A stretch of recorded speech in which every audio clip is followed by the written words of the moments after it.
Amidst issues of national concerns, we speak to a former lawmaker in the Edo State House of Assembly on preferring solutions to issues surrounding national development.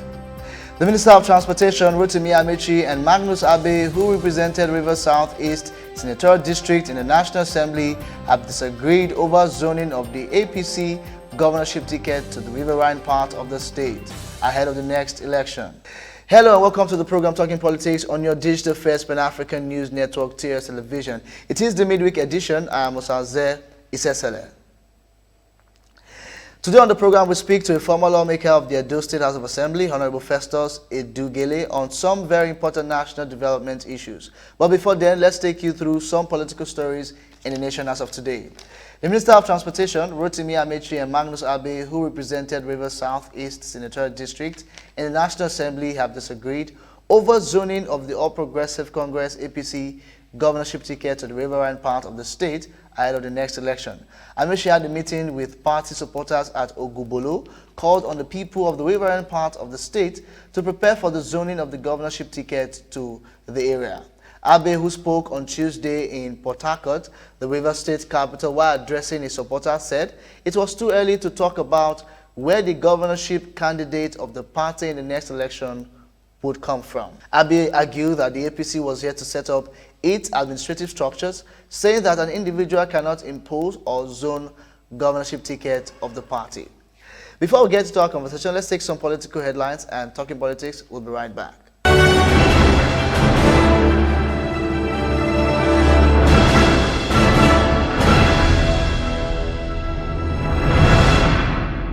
The Independent National Electoral Commission has said it cannot stop Nigerians from exercising their constitutional rights and would continue to register political parties as long as they meet the stipulated requirements. The Head Election and Party Monitoring Department, INEC, Aminu Idris, stated this on Tuesday in Abuja at a policy roundtable on modalities for measuring political parties' performance in Nigeria. Organized by the Westminster Foundation for Democracy with support from Foreign Commonwealth and Development Office, United Kingdom.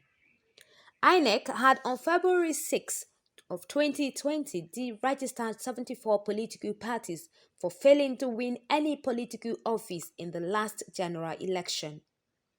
Some of the parties had, however, approached the court to challenge their deregistration by INEC, with the case currently at the Supreme Court for final adjudication. Senate President Ahmed Lawan has dismissed a tweet making rounds on social media which quoted him as saying that he wouldn't mind a constitutional amendment to allow unlimited term of office for president if President Muhammadu Buhari wishes to remain in office beyond 2023. Lawan, in a statement on Tuesday by his media aide, Ola Awoniyi, said he has never made such a statement before or after 2019 and urged the public to ignore it. The Senate President said he stood by the constitutional provision of a 2-term limit for the President and will never subscribe to any move to amend it. The 1999 Constitution has a firm position on the tenure of the President that reflects the popular stand of Nigerians.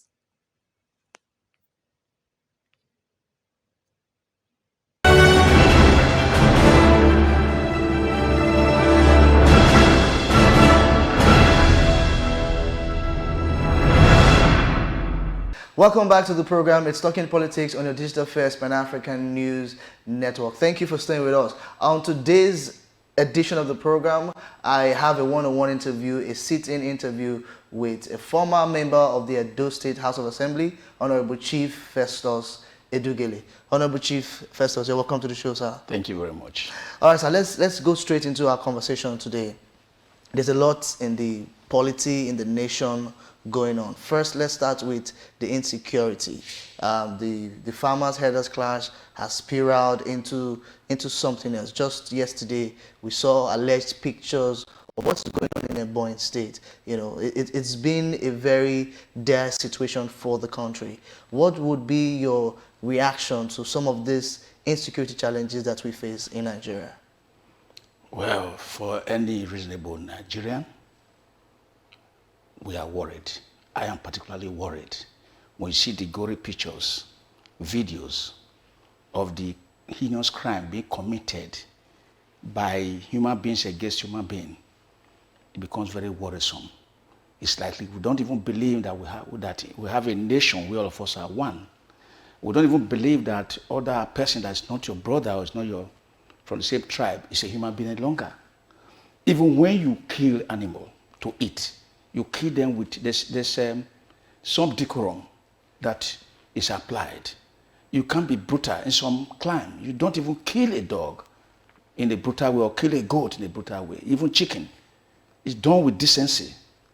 But today you begin to see pictures of somebody, tearing other human beings, whatever, raping children and being dancing around the whole matter.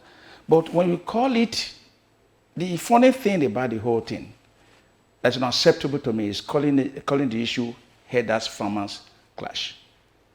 Farmers are in their own domain and they are doing their farming. Then it's an invasion of foreigners, of foreign persons, strange person coming to one's domain where the person is making farm. Farming is done in every locality, close to where the community is. And it's just for somebody to now come into your forest behind your house and attack you in your farm because he's trading to your land with his heads, to me does not make any sense. Does not make any sense. It's high time we begin to curb this thing and say the truth. Like I said, those people who are carrying out this arm, they are the aggressors. Let's use the word the aggressors from distant places who are not members of, who are not known to that locality. Some people call it herders, farmers clash. No. Some people call it bandits. No. I think it's beyond this. I call them terrorists. They have come to terrorize the localities that they meet. And I think it's a well-planned action that is now playing out. Let me take you, let us look at this thing from some few months or few years back. We saw movement of human beings, strange human beings being cargoed to different capitals, different localities from the north. You see them in trailers, covered containers. When they are opened, you now see human beings coming out. Where are you going to? They don't talk to you. They don't even know where they're going to. That was when they were planting these people into the different forests.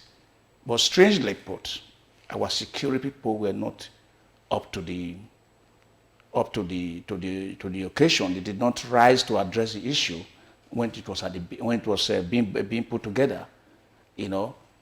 I thought the intelligence was to tell our security outfit that something is going on here and they need to nip it in the bud. They didn't do that. And what we have today is a total unleash of terror on peaceful communities. That's the way I see it. Peaceful. So I call them terrorists that have decided to invade Nigeria. They are not our Fulanis. Let us not misconstrue or misinterpret this matter. Let us say it the way it is. To me, Fulanis are very peaceful people. When I was growing up, my parents, we had good relationship with them. They come here every season. And when they are coming, they come with what they have as gifts. When they trade with us. They pass through our land. They sell, they sell what they have. We also give them they also buy what they need from us. They are peaceful. A woman going to the market, you meet Fulani coming, they just greet you, you pass, they don't touch any woman, don't touch any male. They come to the community, ask for water, give them water, they rest around your area, and then they go the next day to wherever they are going to.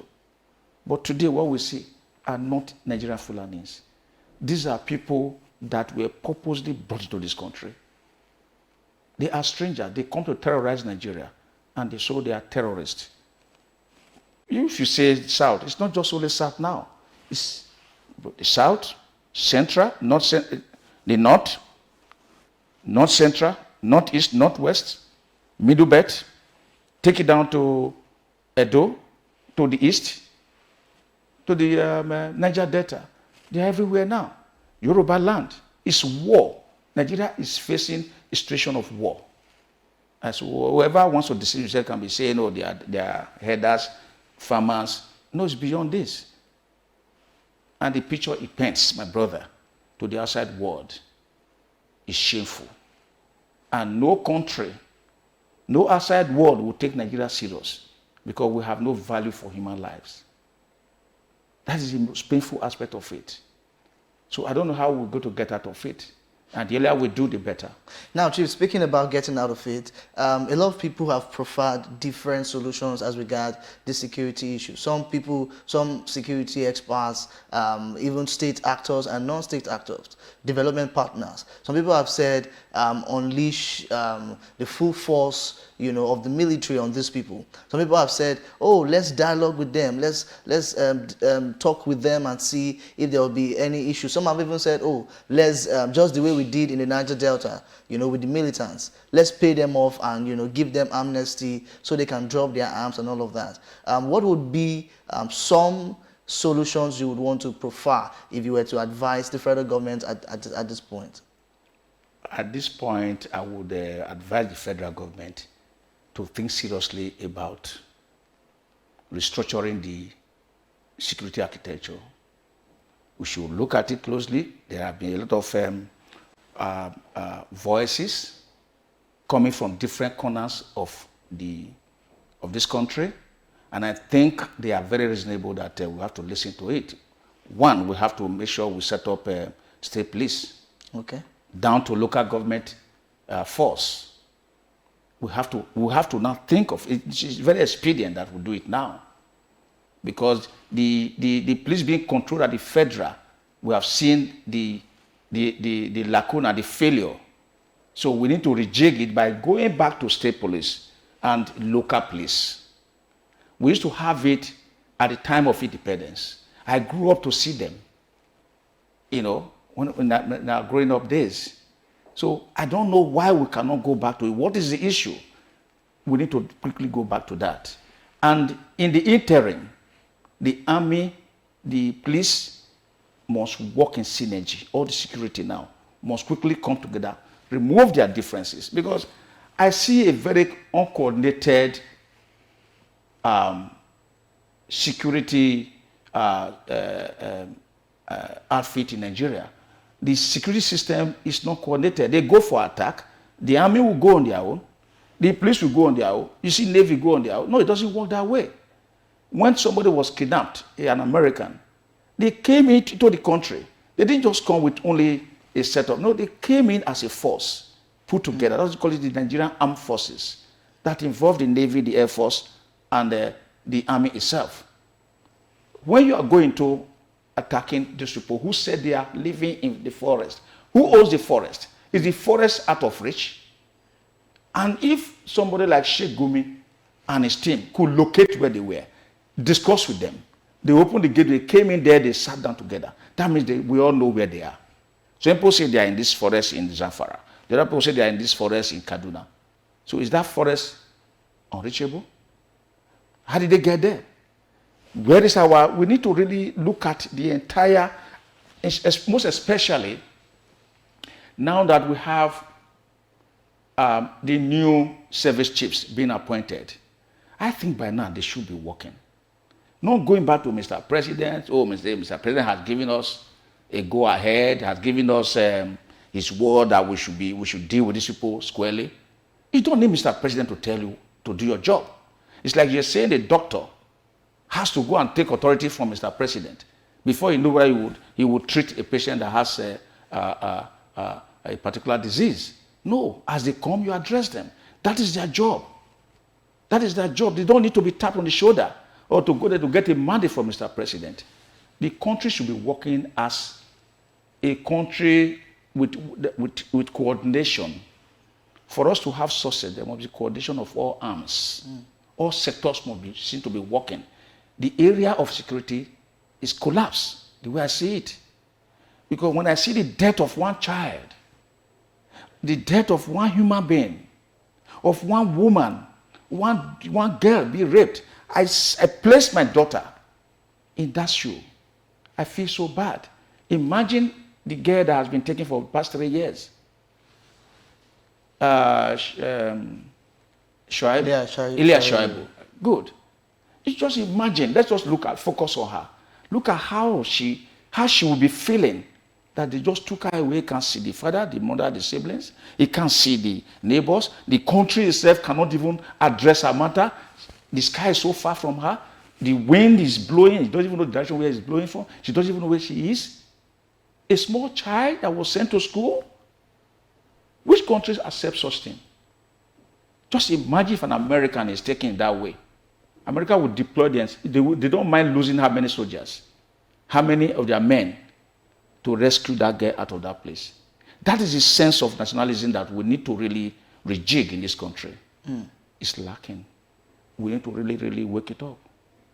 Now, so away from security, let's take a look at national cohesion. A lot of people have said that in the Buhari administration, Nigerians have been so divided like they have never been before. It's speculations. It's all over social media. It's all over. It's out there. What would be your reaction to that? Do you think that, first of all, that division has only existed in the Buhari's administration, and we're approaching the elections in 2023? Nigerians need to come together to be part of the process that will throw up the best leaders for us to move forward. How do we get through all of this before we get to 2023? Well, all this cacophony of voices coming from the issue of insecurity, it's all driven by tribalism. It's all driven by nepotism. It's driven by statism. This is the issue that we have. These are the issues we're having. We need to address them.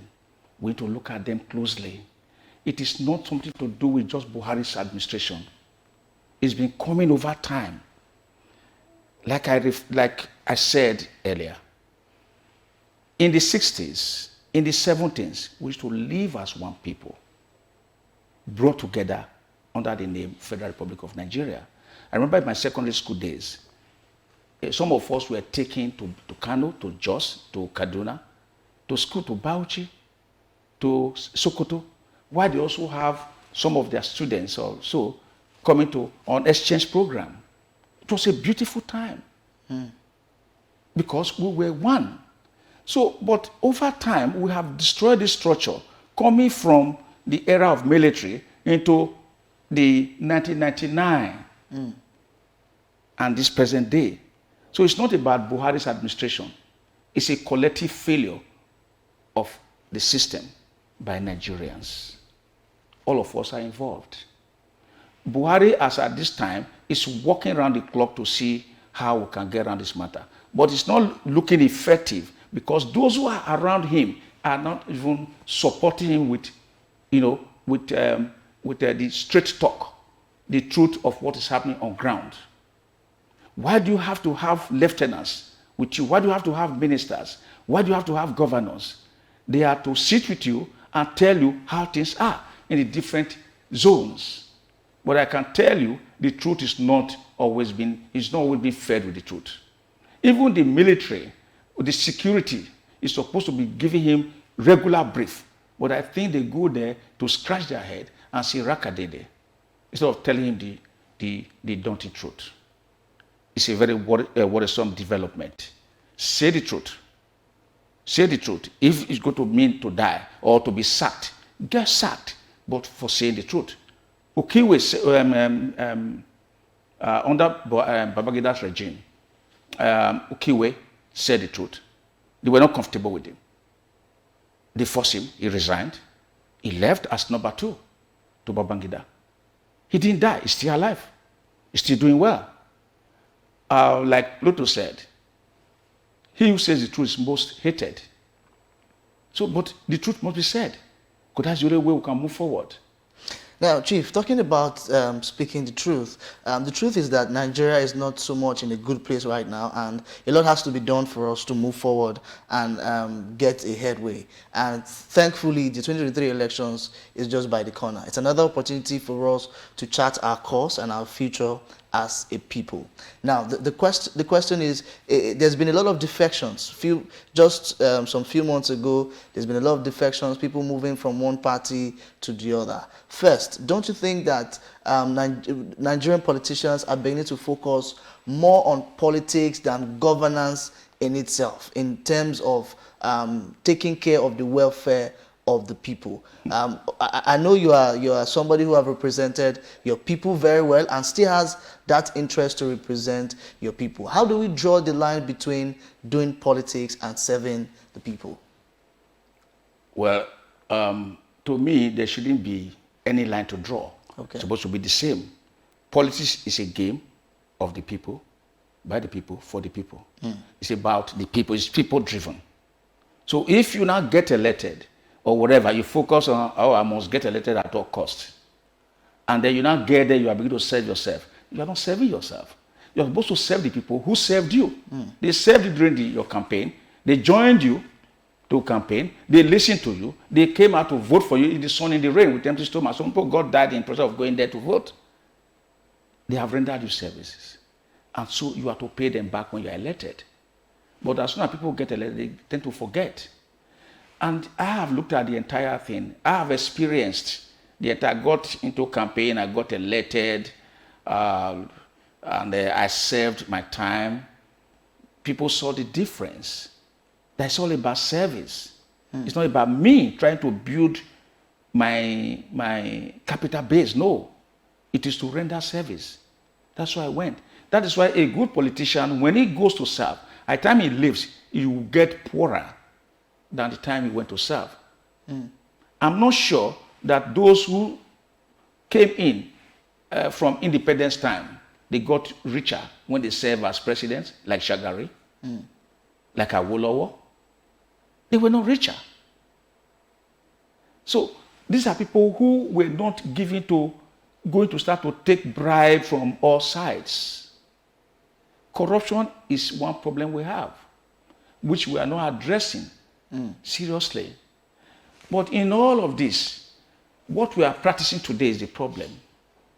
We are practicing a presidential system of government. To me, I think it is not proper. It's high time we changed it. Because at the time of independence, we were practicing parliamentary. We experimented with it. Okay. It was so beautiful. Parliamentary is cheaper to run, it's better for the people, it's more Nigerian than what we are doing today. Okay. I don't know how our leaders went and copied the presidential system from America. America democracy is quite advanced. And the check and balances are there. The institutions are stronger. But in Nigeria today, we now left the parliamentary and now came into presidential. Under the parliamentary system, you have the regional governments. Nobody comes in elected and then you come and spend how many years sitting there in Abuja. So people get elected. Until 4 years' time, they don't go back. They remain in Abuja, hold up here. They only send messages. They now become big men senators, they now become ministers. No, as an elected person, you are supposed to be driven by your constituency. You're supposed to be living with them. So the system we are running today is too verbose, very expensive, and it's not people-oriented. We have to think twice now. This is the time I'm worried. I would have preferred Nigeria to sit down now and agitate for total change of the system from presidential to parliamentary. I tell you something about Nigeria. The local government system, because you talk about election, when you talk about elective people being qualified for elections, we talk about youth, giving them chance to come in. One, we the leaders or we the elderly ones, we have failed the youth because we have not really given them the right tracks to follow. By our behavior, they see daddy, mommy looting, being accused of, so what are you doing, what you are looting? So the youths are there. We must prepare them. There must be a preparation for youth to take over. It's not just jumping to take over now. I want people to know that if we want to build our democracy through elective posts, we must consider those we are putting forward to be voted for. They must be people of strong character that people can vouch for. People believe that today, the system we are running, that young boy who can smoke a bow, who can wear low waist, is the one, okay, I'm going to put my boy there as councillor. People don't know that the word councillor has a lot of meaning attached to it. They should go and check what it means under democracy. A quick way to know this is to just go through that program, the soap opera, Village Headmaster. And if we watch it again, that is where you see Councillor Balogun also. You really see who a councillor is. A councillor is somebody who is so delved in the environment, on issues of life. A councillor that the people around your vicinity will come when they have marital problems. When they have a stubborn child in the house, the parents will say, okay, I'm going to see the councillor. This child has to be dealt with, has to be taken to a place. Councillor will say, come. Or people are fighting over land, disagreeing, go to the police station. The councillor will come in and say, we need to dialogue. He will advise them on what is to do. A councillor is somebody who can hold the people together in a community, in a locality. So that is the basis of growing our democracy. That is where we have failed. The result we are seeing today is not just the result of Abuja, it's the result of coming from the failure at the local government. At the local level. A councillor is an important person. It is not for those who I would consider as miscreant, or so just like, let me assist this person. Or this person is my boy, is my girl, he should be the councillor, he should be the council chairman. No, it's beyond that. It's a very serious business. Councillor Balogun was a retired person, retired judge, retired headmaster, retired teachers, retired doctors, a well-known industrialist. These are people that should be counseled. That will counsel you, counsel the youth, counsel the people on how to make sure that everything works in a community. And when the family, the community is okay, the bigger society in Nigeria will sure be okay. Okay, Honorable, let's take a look at fixing some of the system. Like you said, that you would advocate that we move over from presidential to parliamentary system of government. But people have also said that if we go back to the regional setting that we used to have, restructuring, there's been clamoring for restructuring and all of that. Everybody go back to your region and take care of your resources yourself. Do you think that that way it will make for development effective, or what's your thought generally as regards restructuring? Restructuring has to be, maybe we lost focus along the line as we're coming from 1960. And at that point we lost it. Now we have seen the result. We just have to go back to the books. The books are there. We have the Constitution of 1963. We had the constitution that gave birth to the first regional government, to the regional government, and we saw how it worked. Industries were thrown up here and there. In my state, you had a glass factory in my state that's Bender. Then you have the oak pillar cement. You have a plethora list of industries. In Benin City, you had Chelerams, UTC, UAC. These were super stores, as you have them in UK. They were established in Nigeria. You go to Lagos, all these ones are up to Kano, everywhere Kaduna. So all these industries like the Kaduna, like the textile mill in Kaduna, the rolling mill in Jos. Look at what the Shagari government threw up to the first time Obasanjo came in as military head of state. You can see all the industry that came about. Where are they today? We had the Pojo. We had the Chelerans. We have all the manufacturing vehicles. Volkswagen was 1,000 naira or less to buy brand new Mercedes-Benz. My first Pojo I bought was just 6,999. That's what I paid, brand new. And that was the price then. How did we just suddenly fall to this level? Where are those industries today? And we talk about no employment, youths are on the streets, over 70% of our youths are not employed, and we want to have peace. I will always say, when you don't prepare these youths, you think they are for the nobody children, your own children will not have peace. That is why there's no peace anywhere today. That is why even generals with the army cannot even travel by road to Kaduna, for instance. They cannot travel by road to Edo, for instance. Everybody is looking for flight to take. We have brought ourselves to this level. So we must honestly go back to regional government. Because regional government, like I said, will bring about a lot of development. Because every state is endowed. Nobody knew that a state like Zamfara is so well endowed with so much gold and other mineral. We're just talking about gold. At the time I visited, I had a chance to go to the Federal Ministry of Mines and Power, mines. Yeah, that is mines resources or whatever.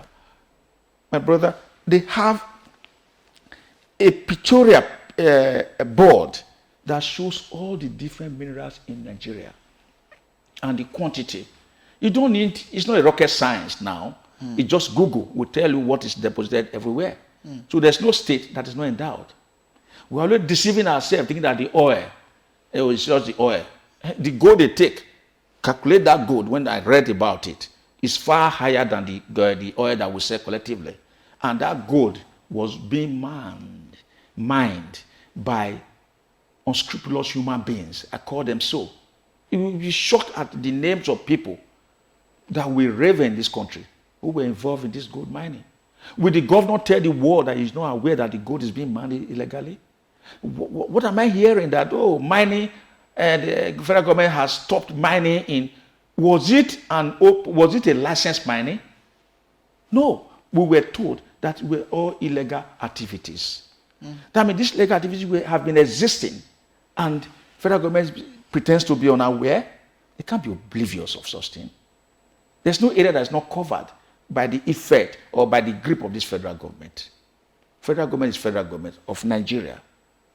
It's not just federal government of Abuja, Lagos, and whatever, and then you leave the whatever. It's, the governor cannot tell the world of Zamfara today that he was not aware of that gold that they were mining in that place illegally and making so much money that they even ferry it by helicopter away from this country, unaccounted for. And people in Zamfara are living in abject poverty. Today, they are now up in arms. You are blaming them? No. There is a problem. The problem is that we have collectively failed. And thank God for Buhari. I don't know, I think, thank God for even the deaths that we're experiencing. The massacre, I'll call it massacre. The killings. Because it has come to this level that Mr. President now got to know. I think Nigerians should really come out to speak to these issues. And to come out is to come out with pictures and display them everywhere in a movement. I want to advocate for that. Showing picture of a woman who was tied down, whose neck was being cut. Showing picture, all this needs to be displayed so that we all know what we are talking about. So that we know how serious this matter is. So that we can talk about how do we foster this regional government we're talking about. We need to do it now. So that if we have the regional government, we're going to have our industries reactivated. We're going to have employment issue being addressed fully. We're going to have our education well structured. Many things will be solved. I think the federal government is having too much on its table. It's too verbose for federal government, Nigerians, blacks to run. The presidential system is just too much for Nigerians to run. I don't think we have the capacity to effectively do that. I don't think so. You can see the National Assembly, you see the ministers. If in the arrangement I see, every week they have Federal Executive Council, and things are still happening in this country, is that not enough for them to be able to know that this is what is happening, and then they begin to think of, if you cannot talk about solution now. Next week, you're going to meet again. You talk, before you know, the solution will come. In a month, you're going to come with solutions. So why do you have to take 3 years, 10 years, 12 years, 15 years? No solution to any of the areas. How can you tell me that in this time and age, I cannot enjoy light? Many children in other countries are born to see that there is light. They never knew what's called light out. Even when you have serious weathers, in America, in UK, in France, within hours, the power is restored back. There is a problem. The problem is leadership. Not able to handle corruption. Maybe I will call them the apostles of corruption themselves. When you ask I'm Robert to help you look for something, there's a parable in my place, you will never see that thing. You're asking the thief to help you look for $1 in your room. How will you see it? The thief will look for it and see the dollar and will hide it more, either in his pant or swallow it, and then know that he's going to, if he 3 days, he would go and take purge. The dollar will come out. This is the issue we're having, leadership failure. Okay, Honorable, and thank you for bringing us to this point that we're talking about leadership failure. Before we are going to look at how Nigerians can get political leadership right, I have an important question I want to ask you, but that will be at the end of the show. Now, but let's look at political leadership, getting it right in Nigeria. Let's also start from your primary constituency, Edo State. You know, looking at the political leadership of the state in the last 6 months that the new governor was sworn in, people have said, oh, development is slow because it has a lot of court cases to battle. People have said, oh, he doesn't run an inclusive government. This is just 6 months after, and we still don't have a commissioner in Edo State manning any ministry whatsoever. What will be your reactions to that? What is your assess of the political leadership in Edo State currently?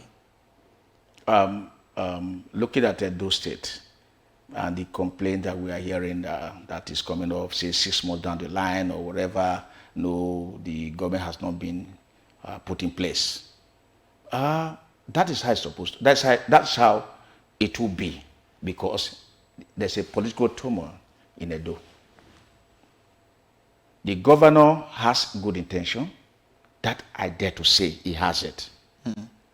But I think because he's not a politician, he removes the people.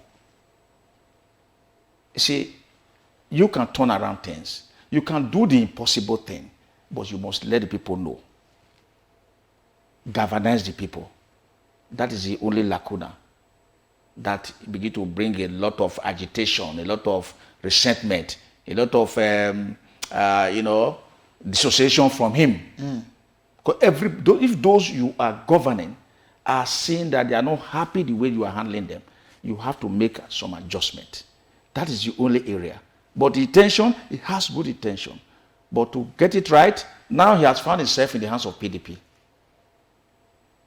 And I can tell you, he must be regretting by now.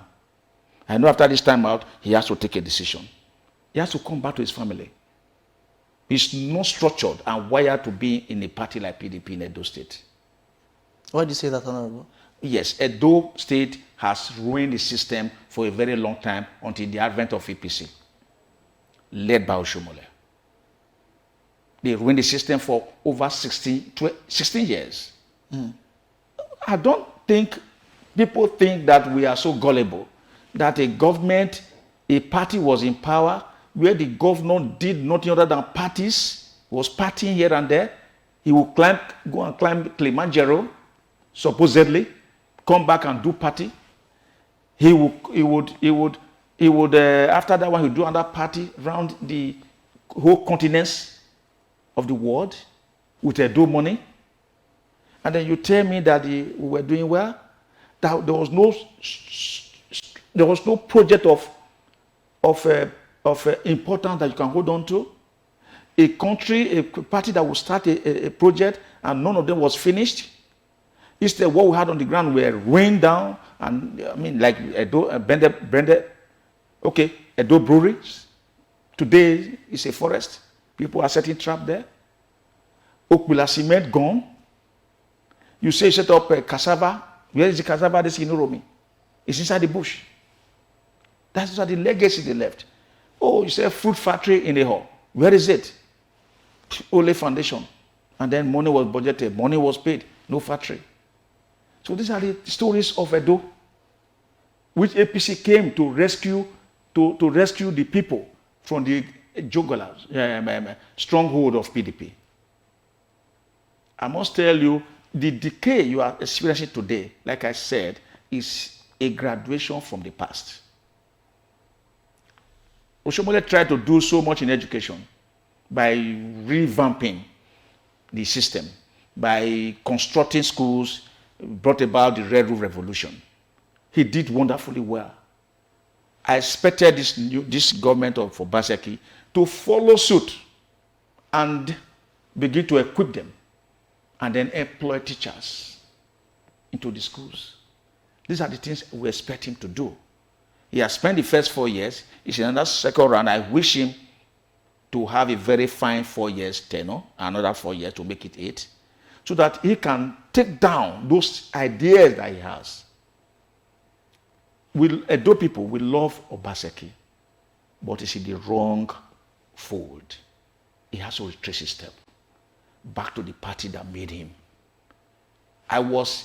We are friends, and we work together politically to the point of at the point of leaving the party to PDP.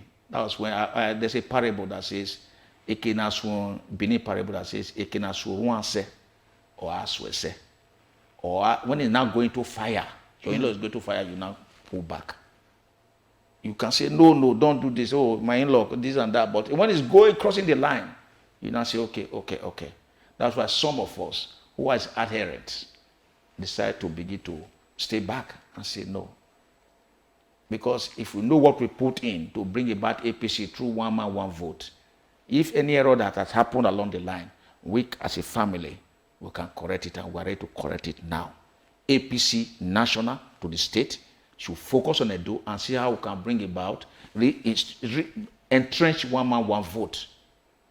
Because our people say charity begins at home. So my concern is my constituency, Edo, and then Nigeria together. I want a better constituency, I want a better state, and I want a better country. I love this country, and I'm ready to sacrifice anything, including my blood, for this country. Now, Honorable, let's look at the 2023 elections. It's just by the corner. We're just about 2 years to go. Nigerians have to get it right when it comes to electing the right set of leaders that will bring about quality representation across all levels. What would be your advice to the Nigerian people as we are getting closer to the elections every day? Nigerians must sit up, because you don't plant rice and expect to start harvesting maize. We must be ready to engage those who are coming up to seek for elective posts. It's very, very important. It's taken seriously. We must extract their background, their family background, they themselves as growing up, what kind of character they are. Ingratitude, forcing people, coercing them to vote for you. And no, we must avoid those tendencies. They are wrong steps that will not lead us anywhere. We must interrogate those who are coming. Ask them critical questions, whether they are prepared to serve, and hold them accountable. What I see today is that the followers, the electorate, are not ready to hold their leaders accountable. Accountability is key in democracy. If you are this, you must give us regularly. Like I said, I'm not too enthusiastic talking about election 2023. Because I would have preferred for us to fight for the structure, our political space, the system that we want to run. Go back to parliamentary system. When we go back to it, we in Edo, or there's a Delta, or Midwest, take it as the original name, we'll come together as a people. And we'll be able to handle whoever is coming in there to see governor, we'll hold him accountable. Because in the parliamentary system, a governor is not the leader of the government. or is not the leader of the government. He's a servant of the people. He's the chief servant. But today, what you see is the chief lord. People going to the governor, oh, I'm going to Your Excellency, you see, Your Excellency. What is Excellency? How many people do they call Clinton? You call Biden, Your Excellency. Or the man in UK, Your Excellency. No. It's straight to the point. You are the chief servant. You have asked to serve the people, and you have given a chance to serve. You cannot turn around to be a leader. You are not to be our boss. We are to boss you because you are working for us. Do you employ a laborer to be on the field, and you are going to pay that laborer with your tax, and then at the end of the day you say, oh, that laborer is not your boss? You tell him the portion he must work. If he doesn't work that portion, we'll tell you to please give us space. So we must be able to rejig, re-engineer our political system. A parliamentary is not an option at all. People talk about my Edo State. My Edo State, the way we say it, our governor is fine, he's intelligent, he has lofty ideas, but he has to work with the people. And we are ready to work with him. People say, from that height of pride, bring it down. Let's work together. It's about the people, by the people, for the people. That is democracy. Okay, now, Honorable Professors, my very important question that I've been wanting to ask you. 2023 is very close. Do we see you wanting to take up political position to represent your people again at any level? Do you have any of that thoughts? Well, so long as one lives, one does not cease to act or cease to do activities. If I live and God gives me strength, I'm ready to serve. But I don't think I should impose myself on the people. It is the people that will say that they need me. Oh, this man, you are so nice. Like when I came in, people said, before I came in, people said, I came in from Abuja to my clan, to my environment, to my community to say, I will want to serve in this capacity. No, I was even campaigning for change. I came in for change. One man, one vote mantra was what pushed me into politics. It was so attractive to the people of Edo State. And we were able to sell it to my constituency that people now believe, and that's how we were able to root out PDP through one man, one vote. And when the vote counted, PDP found themselves relegated to the background. Those era of sharing money, PDP share the money. I don't see them talk about it again. PDP share the money. They are now crying, but I can tell you that they are pretending. They are looking for a way to get into the fray again.